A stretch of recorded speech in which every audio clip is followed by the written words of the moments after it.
Alright guys, we're going to work on our lesson or go through our lesson today for math for the trades.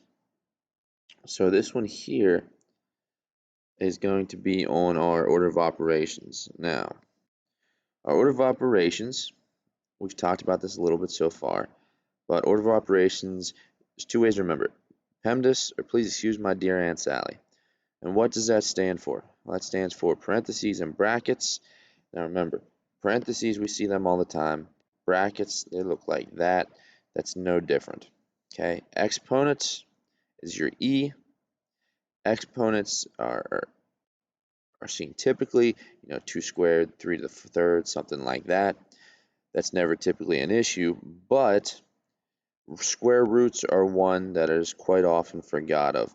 Square roots go with exponents. They're considered an exponent as well. All right, step 3 is multiplication and division. So your M and D go together, so is your A and S. Multiplication and division. When we do multiplication and division, we have to go left to right. Same way with our addition and subtraction, we must go left to right. Guys, that's really all the new learning that goes along with this. So let's just look at some examples.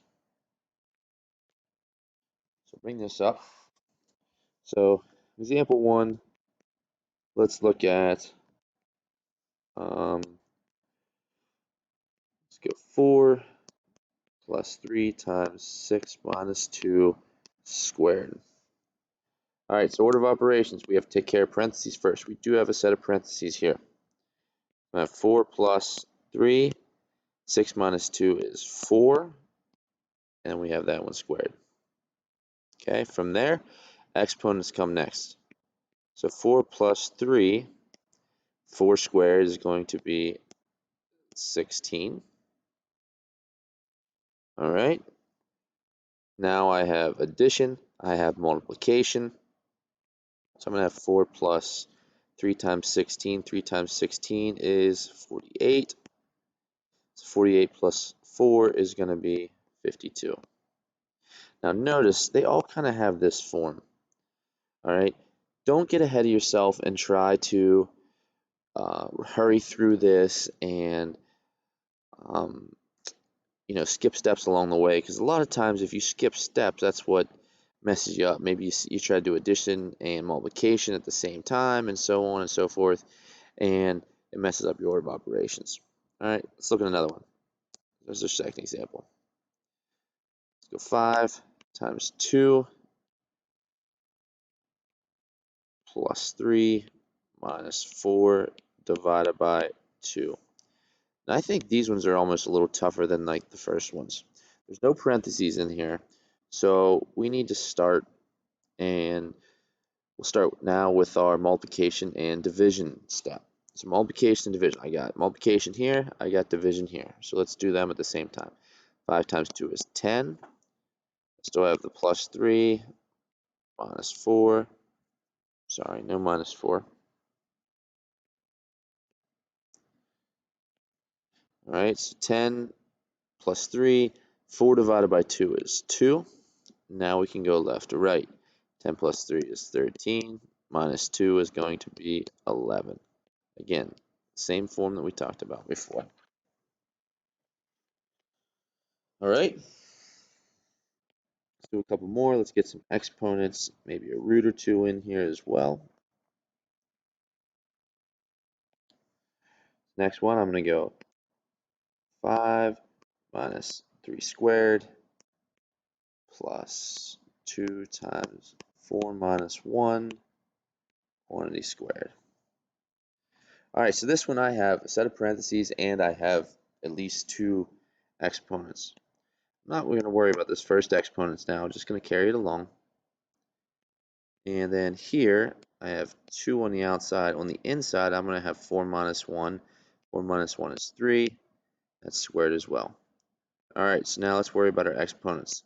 I have 5 minus 3 squared, which is 9, plus 2 times 3 squared, which is 9 again. Now multiplication comes next. 5 minus 9 plus 18. 5 minus 9 is negative 4. Negative 4 plus 18 is going to be 14. Now, I want to look at something really carefully here. Right here, when we have exponents, we have to worry about negative signs when we're dealing with those guys. All right, so off to the side, I have negative 2 squared and negative 2 squared. Just be careful here. So here, the 2 is the only thing squared. Here, it's a negative 2 squared. So here, I essentially have negative 2 times 2, which is negative 4. Okay, down here, I have the negative and the 2 are both squared because it's all in parentheses. So negative 2 times negative 2, well, 2 negatives make a positive. So this is going to be a positive 4. Just be careful with those guys whenever you are working. All right, be careful with those that you get those signs correct. All right, now I'm going to do 2 for you guys to try. 1 and 2. So what I want you to do is after these 2 are up, I want you to stop the video, take about 2 or 3 minutes, go through and work them out, and then come back together and we'll do them together. All right, so 2 times 4 plus 3 minus 5 times 6. This is a minus sign. All right, there's the first one, and the second one.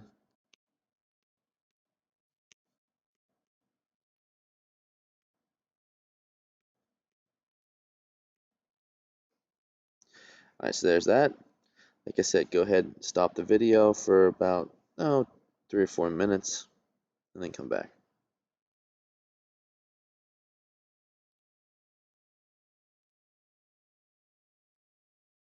All right, so if you're back, let's work on number 1 here. Number 1, we have multiplication and parentheses. Those are the first 2 things we're going to look at, so let's take care of the parentheses first. So 2 times 7 minus 5 times 6.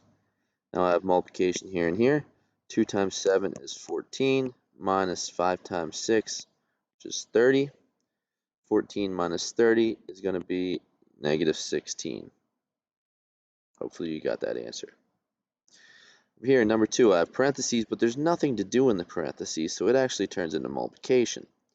So I have to deal with the exponent first. So 6 plus 3 times 13 minus 3 squared, which is 9. Right, 6 plus 13 times 3 is going to be 39 minus 9. So 6 and 39 is 45. Minus 9 is going to be 36. Hopefully you got those.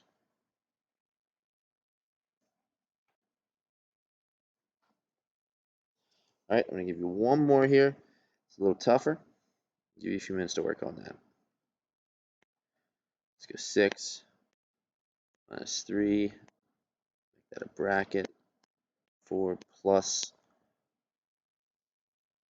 10 times 6 minus 5 squared end bracket minus 2.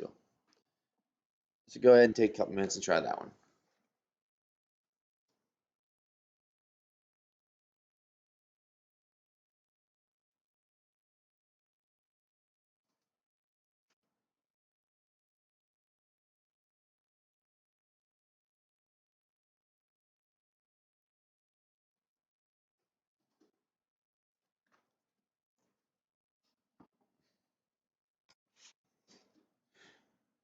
All right, so hopefully you paused the video and tried these.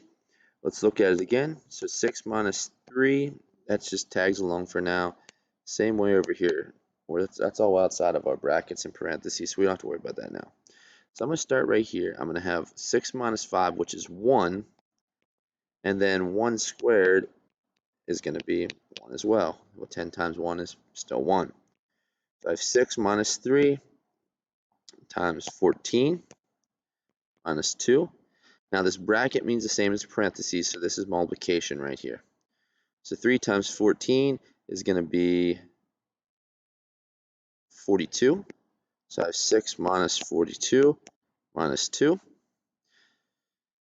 6 minus 42 is going to be negative 36. Negative 36 and negative 2 is going to be negative 38. All right. Last thing I want to look at is what happens if there's a fraction. Say I have this.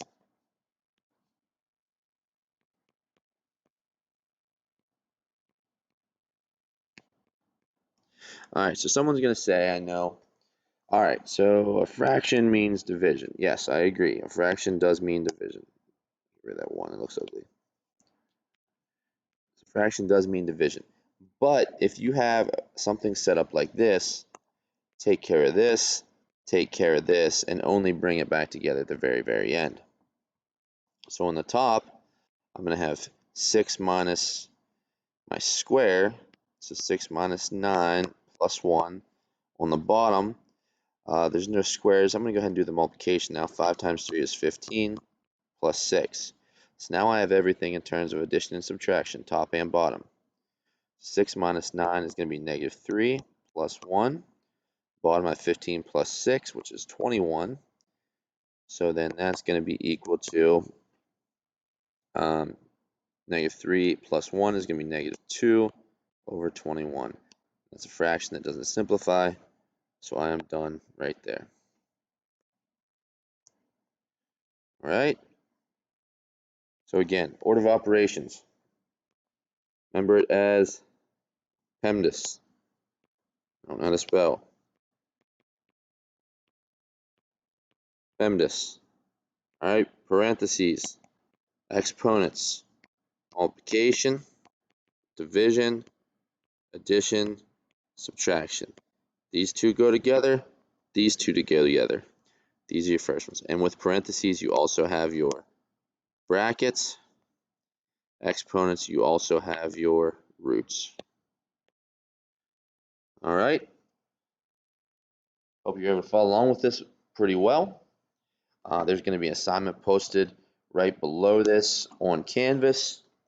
That'll be your assignment for today. Go ahead, get to work on that, see how it goes.